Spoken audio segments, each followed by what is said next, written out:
एक लड़की एटीएम पर पप्पू से बोली, भैया मुझे अपना बैलेंस चेक करना है, प्लीज हेल्प मी। पप्पू ने एक जोर से लात मारी और लड़की गिर गई। पप्पू बोला, आपका बैलेंस तो बहुत खराब है। दो कुत्ते आपस में बात कर रहे थे। एक कुत्ता बोला, आज मेरे मालिक ने रात 3 बजे एक चोर पकड़ा। दूसरा कुत्ता बोला, तुम कहाँ थे? पहला कुत्ता बोला, कुत्ता हूँ, कोई इंसान थोड़ा हूँ जो रात भर देर चलाता हूँ, मैं तो आराम से सो रहा था। पहला दोस्त बोले, यार मेरी बीवी गुस्सा बहुत करती है। दूसरा बोला, मेरी भी पहले बहुत करती थी, अब नहीं करती। पहला वाला बोला, तुमने क्या इलाज किया? दूसरा वाला, एक दिन बहुत गुस्से में थी, मैंने कह दिया कि बुढ़ापे में गुस्सा आ ही जाता है, बस वो दिन है और आज का दिन है, तेज आवाज में भी बात नहीं करती। टीचर बोला, खुशी का ठिकाना न रहा, इस मुहावरे का मतलब क्या है? पप्पू बोला, खुशी घर वालों से छिपकर रोजाना अपने बॉयफ्रेंड से मिलने जाती थी। एक दिन उसके पापा ने बॉयफ्रेंड के साथ देख लिया और खुशी को घर से निकाल दिया। अब बेचारी खुशी का ठिकाना न रहा।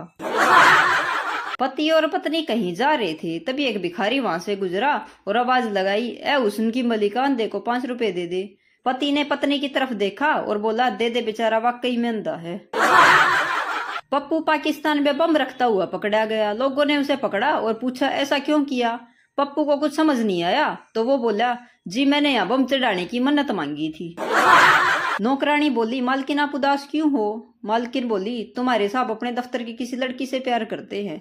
नौकरानी बोली, नहीं साहब, मुझे धोखा नहीं दे सकते।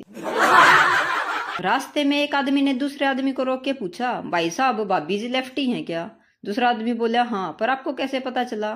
पहला आदमी, क्योंकि आपका दायां गाल सूजा हुआ है।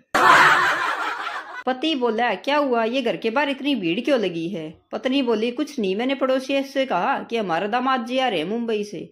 पति बोला, तो इसमें इतनी भीड़ कैसी?